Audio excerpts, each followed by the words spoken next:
समाचार 2.0 में आप सभी का फिर से स्वागत है। मेरा नाम है देवेश सिंह। आप देख रहे हैं समय समाचार का न्यूज सेगमेंट। यहाँ पर मैं आपसे देश और दुनिया की सबसे इंपॉर्टेंट खबरें शेयर करता हूँ। तो अगर आपको आज की वीडियो पसंद आ जाए तो इसे लाइक जरूर कर देना, और कल वीडियो नहीं बनी उसके लिए माफी।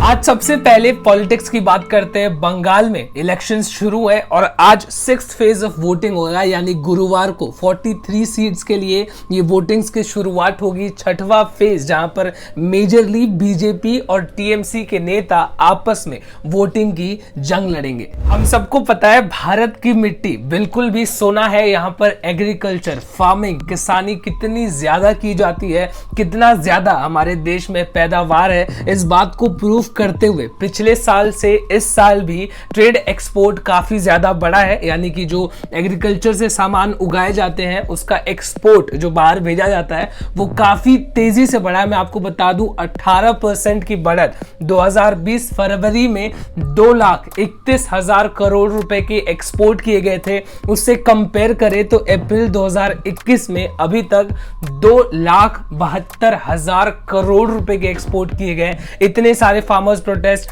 देश के कुछ हिस्सों में फार्मर्स प्रोटेस्ट भी हुआ, कई सारी चीजें हुई, लेकिन उसके बाद भी ट्रेड एक्सपोर्ट भारत का इतना ज्यादा। अब धीरे धीरे कोविड की केसेस की तरफ बढ़ते हैं, कोविड की न्यूज की तरफ, क्योंकि फिलहाल पूरे देश में लोगों को सबसे ज्यादा कोविड ने परेशान कर रखा है। अगर मैं सिर्फ कल की बात बताऊं तो एक दिन में 3,16,000 केसेस दर्ज किए गए। 3 लाख से भी ज्यादा केसेस। जब कोरोना शुरू हुआ था, फर्स्ट फेज आया था पिछले साल, तब भी इतने ज्यादा केसेस नहीं दर्ज किए गए थे। इतने क्या, 2 लाख केसेस भी नहीं दर्ज किए गए थे, लेकिन अब 3 लाख से भी ज्यादा केसेस सिर्फ एक दिन में। मरने वाले लोगों की बात करूं तो सिर्फ एक दिन में 2,102 लोगों की जान गई है। 2,000 से भी ज्यादा लोग सिर्फ एक दिन में कोविड की वजह से। वहीं पर डेटा रिसर्च के हिसाब से ये पता चला है कि 1 लाख केसेस एक दिन में से लेके 3 लाख केसेस एक दिन में होने तक सिर्फ 17 दिनों का समय लगा है, सिर्फ 17 दिन। वहीं दूसरी तरफ मैं आपको नासिक की बात बताऊं। नासिक में कल काफी ज्यादा दिल दहला देने वाला इंसिडेंट हुआ, जहां पर नासिक के जाकिर हुसैन हॉस्पिटल में एक ऑक्सीजन लीक हो गया। उस हॉस्पिटल में 150 से भी ज्यादा कोविड के पेशेंट्स मौजूद थे, जिसमें से 11 पेशेंट्स वेंटिलेटर्स पे जिंदा थे और 11 पेशेंट्स ऑक्सीजन सप्लाई पे। हॉस्पिटल में अचानक से ऑक्सीजन सप्लाई में लीक हुआ, जिसकी वजह से जो पेशेंट्स वेंटिलेटर और ऑक्सीजन पे जिंदा थे उनमें से 22 पेशेंट्स की जान चली गई, जिसमें से 10 महिलाएं थी। इस पूरे मामले के बाद, ऑक्सीजन लीक होने के बाद तुरंत पूरे हॉस्पिटल के डॉक्टर्स ने अपने पेशेंट्स को बचाने की कोशिश की। यहाँ तक कि जो पेशेंट के रिलेटिव्स हैं उन्होंने भी अपने परिवार वालों की बचाने की कोशिश की, पर कहाँ। इस पूरे मामले के बाद पूरे हॉस्पिटल के ऑक्सीजन लीक पर इन्वेस्टिगेशन चालू कर दी गई है। न्यूज के साथ आगे बढ़ते हैं। मैं आपको बता दूं बीजेपी के एमपी रह चुके संजय काकड़े को पुलिस ने अरेस्ट कर लिया है, क्योंकि 15 फरवरी को उन्होंने गैंगस्टर गांजा मरने के रैली कराने में उनकी मदद की थी। मैं आपको बता दूं गांजा मरने एक काफी बड़ा गैंगस्टर है, जिसके खिलाफ 7 क्रिमिनल केसेस चल रहे हैं। काफी समय से वो जेल में बंद था, जिसके बाद उसकी रिहाई हुई तो उसकी रैली कराई गई, जिस रैली में मैं आपको बता दूं कम से कम 300 गाड़ियां मौजूद थी और हजारों की संख्या में लोग मौजूद थे। जिसके बाद पुलिस ने इन्वेस्टिगेशन किया तो उनको पता चला कि सारा प्रोटोकॉल और सेफ्टी देखने का काम बीजेपी के एक्स एमपी ने किया था, जिसके बाद उनको अरेस्ट कर लिया गया। पुलिस ने यह भी बताया कि ये पूरी रैली इसलिए की गई थी ताकि गांजा मरने उन्होंने जिनके खिलाफ क्रिमिनल केसेस कर रखे हैं उनको वो धमकी दे सके, उनको वो डरा सके, अपनी पावर दिखा सके, और इसलिए भी ताकि वो अपनी अपोजिट गैंग को बता सके कि गांजा मरने क्या चीज। सीरम इंस्टीट्यूट ऑफ इंडिया जो इंडिया में कोवैक्सीन बना रही थी, उसने कोवैक्सीन के दामों में बढ़त लाया। अब वो सेंट्रल गवर्नमेंट और स्टेट गवर्नमेंट को वैक्सीन 400 रुपए में देगी। वहीं दूसरी तरफ प्राइवेट हॉस्पिटल्स को 600 रुपए में। यही वैक्सीन कुछ समय पहले सीरम इंस्टीट्यूट ऑफ इंडिया 150 रुपए में सरकारों को दे रही थी, लेकिन अब उन्होंने प्रपोजल रखा है कि वैक्सीन की प्राइस में बढ़त लाई गई है। अभी तक भारत सरकार ने उनसे 110 मिलियन वैक्सीन मंगाए हैं, जिसकी कीमत 150 रुपए पर वैक्सीन ही है। लेकिन सीरम इंस्टीट्यूट ऑफ इंडिया ने कहा कि आगे जितनी भी ऑर्डर्स लिए जाएंगे वो 400 रुपए पर लिए जाएंगे और प्राइवेट हॉस्पिटल्स को 600 रुपए पर। वहीं दूसरी तरफ सीरम इंस्टीट्यूट ऑफ इंडिया ने अपनी वैक्सीन को दुनिया की सारी वैक्सीन से कंपेयर किया कि कैसे दूसरे देशों में कहीं 2500 रुपए पर वैक्सीन, कहीं 2000, 1500, 1000, चाइना में 750 रुपए की वैक्सीन मिल रही है। इस तरीके से उन्होंने अपनी बात को रखा। हाँ, लेकिन फिलहाल ये बात काफी ज्यादा डिबेटेबल है कि क्यों पहले वो वैक्सीन 150 रुपए में दी जा रही थी और अब वही वैक्सीन 400 रुपए में दी जा रही है। आपको क्या लगता है? आप कमेंट करके बताइए अपना ओपिनियन। जैसा कि सरकार ने फिलहाल अनाउंस कर दिया है कि जो लोग 18 साल से ज्यादा उम्र के हैं वो भी वैक्सीन लगा सकते हैं, लेकिन लोगों के मन में सबसे इंपॉर्टेंट सवाल ये है कि 45 इयर्स से ऊपर के जो लोग हैं उनके लिए तो वैक्सीन सरकारी हॉस्पिटलों में मुफ्त है, लेकिन जो 18 साल से ज्यादा के हैं 45 तक, इस बीच के लोगों का क्या? तो छत्तीसगढ़ और मध्य प्रदेश की सरकार ने ये डिसीजन लिया है कि जितने भी लोग 18 साल से ज्यादा के हैं, अगर वो सरकारी हॉस्पिटल में जाके वैक्सीन लगाते हैं तो उनके लिए वैक्सीन बिल्कुल भी मुफ्त।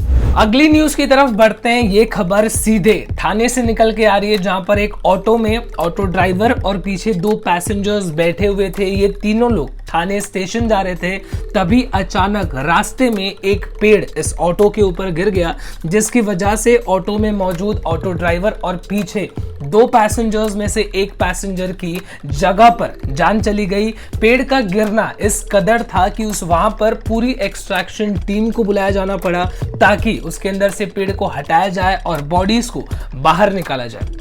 अगली एक काफी ज्यादा कंट्रोवर्शियल न्यूज मैं आपको बता दूं, जहां पर एक वीडियो काफी ज्यादा वायरल हो रही है। सबसे पहले मैं आपको कंटेंट बता दूं, बोरीवली के एक हॉस्पिटल में शिवसेना की कॉर्पोरेटर संध्या जोशी पहुंचती है और वहां पर एक डॉक्टर से बदतमीजी से बात करती है। पूरी डिटेल्स मैं आपको दूं तो उनके पेशेंट से उनका कहना है कि शिवसेना की जो कॉर्पोरेटर है उनका कहना है कि डॉक्टर ने उनके परिवार वाले से अच्छे से बात नहीं की, यहां तक कि जो कॉर्पोरेटर के साथ एक आदमी खड़ा है, वीडियो में आपको दिखेगा, उसने मास्क तक नहीं पहन रखा है और बहुत बदतमीजी से ये कॉर्पोरेटर उस डॉक्टर से बात कर रही है।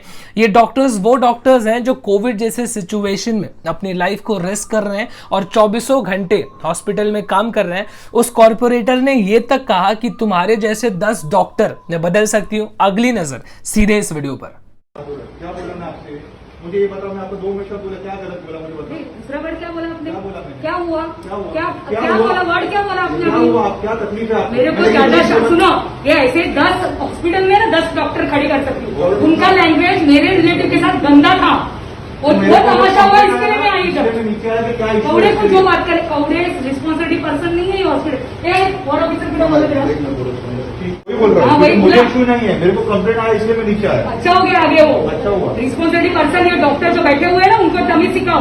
हर पेशेंट का नहीं चाहिए। ये लेडी देखो उसका हालत क्या कल से, तो तुम लोग ऐसे मूर्ख जैसे बात करेंगे क्या? डॉक्टर होए तो उनके घर पे रहेंगे। भगवतीला सुनला आहे कॅज्युलिटी आहे काय आहे ना, कॅज्युलिटी मध्ये रूम मध्ये या जरा. एक कोण डॉक्टर आहे जरा बघा, शहाणपणे शिकवतात ते मला. कवडे ना घेऊन तुम्ही इकडे या. कवडे बाजूला आहेत ना, कवडे. कोविड से रिलेटेड काफी ज्यादा अजीब सी घटना मैं आपको बताता हूं जो सीधे बरेली से निकल के आ रही है। बरेली के मोहम्मदाबाद से, जहां पर एक मुस्लिम परिवार ने एक हिंदू आदमी की बॉडी को दफना दिया उनके मरने के बाद गलती से। वहीं दूसरी तरफ हिंदू परिवार ने ऑलमोस्ट एक मुस्लिम आदमी को जला ही दिया था। पूरा मामला मैं आपको समझाता हूं। ये दोनों लोग, हिंदू परिवार का 60 साल का आदमी और इस मुस्लिम परिवार का 40 साल का आदमी, दोनों को सांस लेने में में परेशानी हो रही थी, हॉस्पिटल में एडमिट किया गया, लेकिन मंडे को दोनों की मृत्यु हो गई, जिसके बाद हॉस्पिटल ने दोनों की बॉडी को बांधकर परिवारों को दे दिया वापस, लेकिन मिसमैच करके बॉडी बंधी हुई थी। परिवार ने कहा कि कम से कम एक बार चेहरा तो देखने दो, लेकिन हॉस्पिटल ने कहा कि कोविड के प्रोटोकॉल्स हैं, आप चेहरा नहीं देख सकते। जिसके बाद मुस्लिम परिवार ने तो उस बॉडी को दफना दिया, लेकिन हिंदू परिवार ने भी ऑलमोस्ट जला ही दिया था। लेकिन जब बॉडी को उठाया अर्थी पे रखने के लिए, तब पता चला कि ये बॉडी काफी ज्यादा हल्की है। उसमें से एक ने चेहरा देखा तो पता चला कि ये उनके परिवार का आदमी नहीं है। जिसके बाद तुरंत हॉस्पिटल पहुंचे कंप्लेन करने, तो हॉस्पिटल ने कुछ खास हेल्प नहीं की। परिवार ने तुरंत पुलिस को बुलाया, पुलिस मौके पर पहुंची और उस दिन जितने भी लोग मरे थे उनका डेटा एक्सेस किया, तो पता चला कि हॉस्पिटल ने दोनों बॉडी को अलग अलग परिवारों को दे दिया था। पुलिस फिलहाल पूरे हॉस्पिटल के खिलाफ एक्शन लेने वाली है। कल का आईपीएल मैच जहां पर चेन्नई सुपर किंग्स और कोलकाता नाइट राइडर्स के बीच मुकाबला हुआ, चेन्नई ने 221 रनों का टारगेट दिया, लेकिन कोलकाता ने भी बखूबी उसको चेस करने की कोशिश की, काफी अच्छी पारी खेली, लेकिन आखिर तक जीत नहीं पाए। कल का मैच चेन्नई सुपर किंग्स ने जीत लिया। पॉइंट्स टेबल पर चेन्नई सुपर किंग्स सबसे ऊपर। आज शाम को राजस्थान रॉयल्स और रॉयल चैलेंजर बैंगलोर के बीच मुकाबला। इसी के साथ आज की न्यूज अपडेट्स में बस इतना ही। कल आपसे फिर से मुलाकात होगी, तब तक आप अपना ख्याल रखिए। This is me Devesh Singh signing off. जय हिंद।